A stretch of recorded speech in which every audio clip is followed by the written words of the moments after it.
have the power. Hey Hero fans, this is Todd, and today we're going to talk about the new Masters of the Universe movie. And I did see it just last night, and it was kind of funny because my wife and I entered the theater, and we were the only two walking in the theater. And you can see here, my wife actually filmed the empty theater, and we were the only two for the whole entire movie. It was so weird. I kept wondering, is someone going to say, hey, that's that guy from the Hebrew channel? But we were the only two there. It was kind of cool. We had a nice little date, had dinner first and everything else. But then we saw the movie, and I actually liked the movie quite a bit. Now, it's funny, my wife did not have the same feeling about the movie that I had.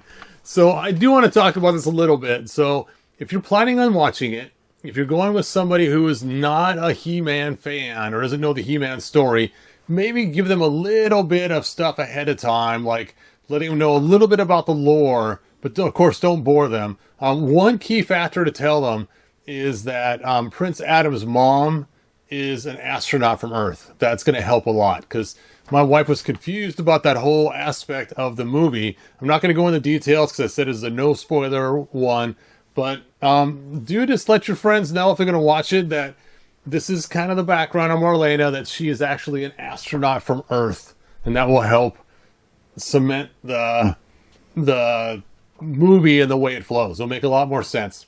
So I want to kind of get into this and break it down into multiple sections. The first one is the introduction, and my introduction is in a world of fantasy and reality intertwined, the tale of Eternia unfolds, a land of myth, legends, and timeless struggles of good and evil. And basically this whole entire narrative is brimming with courage and resilience and self-discovery, and invites us to delve into the story of Prince Adam, Prince of Eternia, as he embarks on a quest to embrace his destiny and reunite with his roots. So that's basically what the thing's about, without giving any details of the movie.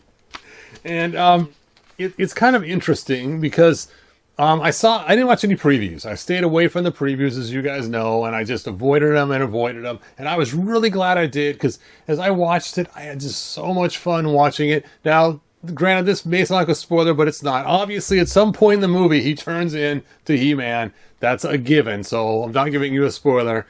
But when he transformed into He-Man, oh, it was so cool. I was just sitting there watching it, and I was like a little kid again, watching it for the first time. My wife was watching it too, and for me it was like just this rush of nostalgia of, years of all the He-Man stuff. And I have to tell you, I loved that scene when he transformed, when he reaches for his sword, and whoosh, it was just so cool. Anyway, so my ranking of the movie. My ranking is different than my wife's. You've probably already figured that. As I've told you before, my wife is not a He-Man fan. And my ranking of this video, I'm going to hold off on this. Let's first go through some of the actors that are in this, and then I'll go back to this. So, the actor Nicholas that plays Prince Adam in He-Man, he actually did a really good job. I was really impressed. Now, when I've seen the actor before, I was not really impressed with how he looked, but the way they dressed him up for the movie, he actually looked better than he does in other pictures if he doesn't have the wig on or whatever he's wearing. So it was kind of weird because he looks a lot better in the He-Man costume or in Prince Adam persona than he does actually in other things I've seen him in. So it's kind of interesting. Now, Camila playing Teela, she did an amazing job too, I thought. I thought she did a great job. I've liked her in Riverdale. I watched it with my sons, and I just thought it was pretty good. So the lady played the Sorceress. Now, we've seen her in, let's see, what shows and movies? There's been a lot of them. Obviously, she was in, what is that show? It has Nathan Fillion in it. It's in space. Their ship is called the Serenity. Firefly. She was in Firefly, and she was amazing in that. She was also in, I keep wanting to call it Daredevil, but that's not the show. How could I forget his name? It's the one with Ryan Reynolds. I know you guys are typing it in like crazy. This is the movie. She plays his wife. Deadpool. Yes, Deadpool. She was also in Deadpool, and she was amazing in Deadpool as well. Well, she was also really good in this as well. She did a great job on this one as well. I think they picked the right cast for those people they had. Now, I know there's been a lot of grief and everything else. People saying that Nick is just too small for the part. He's too small for the part.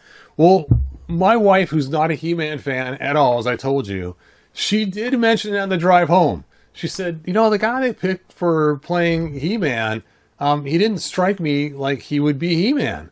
And I did tell her, I said, yeah, people on the internet have been complaining about this since day one, that the actor should have been more muscular.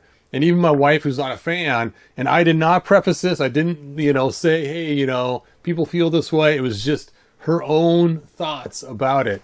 And I thought that was kind of funny that she brought that up. The guy who played Duncan Man-at-Arms, man, he nailed it.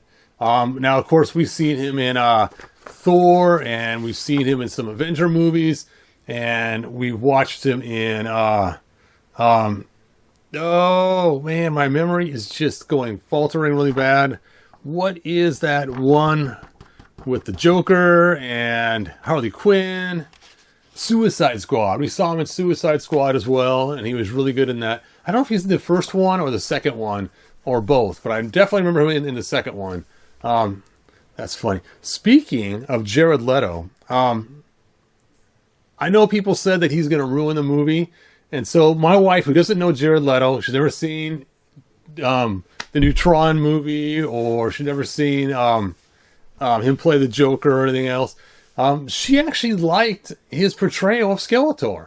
I liked it too, but of course I'm a Jared Leto fan, so, there you go. So for me, I was excited to see Jared Leto play Skeletor because, I liked him in other stuff, except when he played the Joker. That's the only role I didn't like him in. But it's funny, is Jared Leto played the Joker, and then he played Skeletor. And then we have Mark Hamill played the Joker for the voice, and then he played Skeletor for the voice. So is this going to become a pattern? You play the Joker, and then later on you're going to be Skeletor? So we'll see how many other people play both roles like that. But I tell you, Jared Leto, he did a really good job. I believe. My wife thinks he did too, which I'm surprised about. And then we have the guy who played Fisto. He was funny. He did a great job. One of my favorites was Ram Man. I gotta say, they nailed the armor. It was so cool looking. And the actor that played him, amazing job. Amazing job. Alison, who played Evil-Lyn, she did a pretty good job too, I think. Not as good as Jared Leto's performance, which kind of surprises me because when I watched her in Community, I loved it. She did a really good job in that show, and I liked her character in there. But as Evil-Lyn, I just don't know. She just doesn't strike me as an Evil-Lyn person.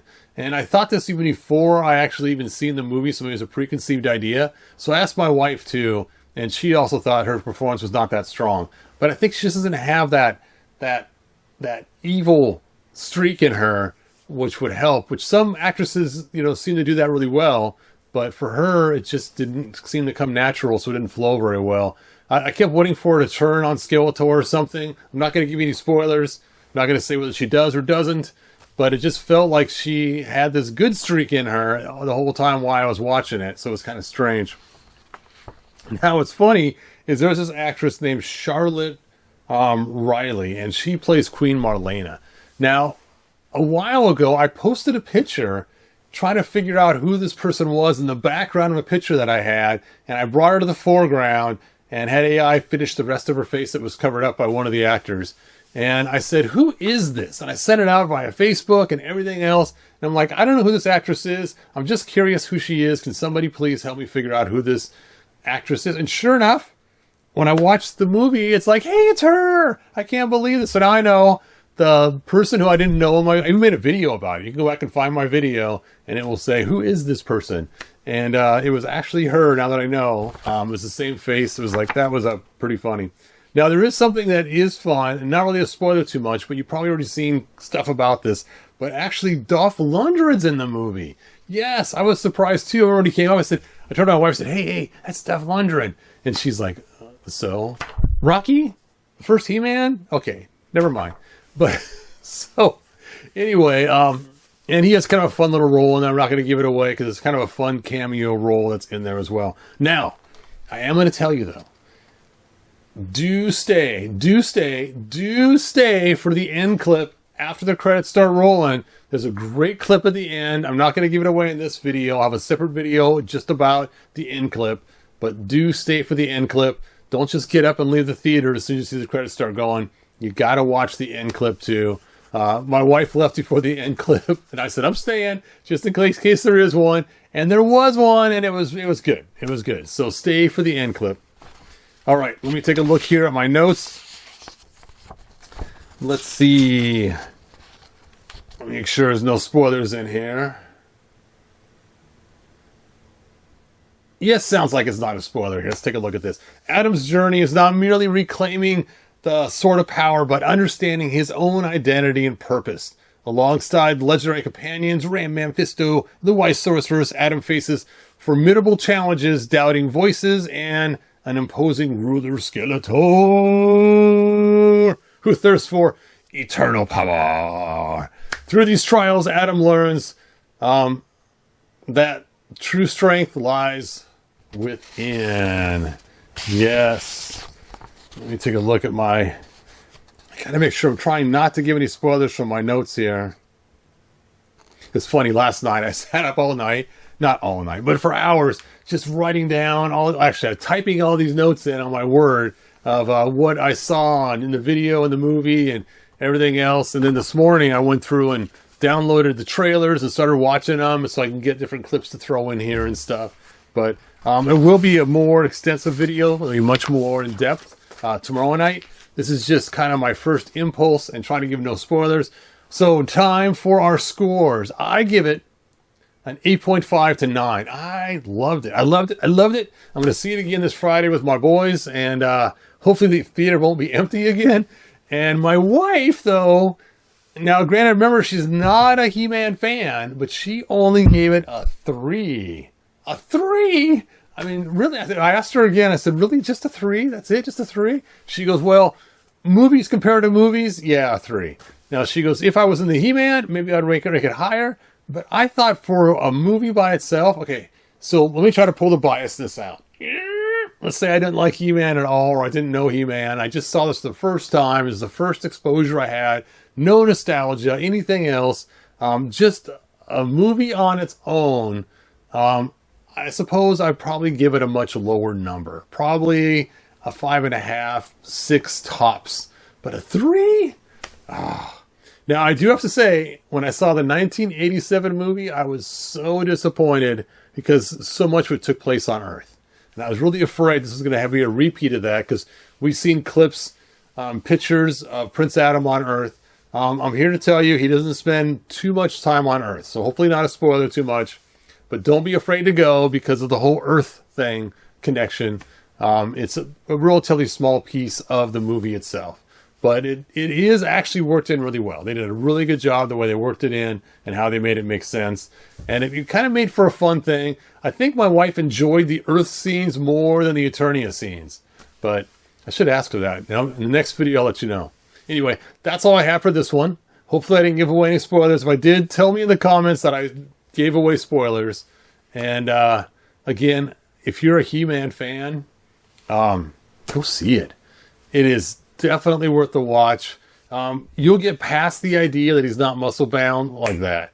As soon as you get into the movie and start watching it, it is so much fun. You won't even get a second thought during the movie that he's not some huge guy. My next video, I will give some spoilers. It does talk about this a little bit more, about some of the lines that some of the characters say that just don't quite match. But we'll talk about that in the next video. Anyway. And what's funny is they didn't give us a new line. Oh, I was waiting for something. So I'm still going to say good journey because that's all I got for now. So, like they say in the 1987 movie, good journey, kid. Anyway, bye now. Thanks for watching. If you found enjoyment, like, subscribe, and ring the bell. Do it.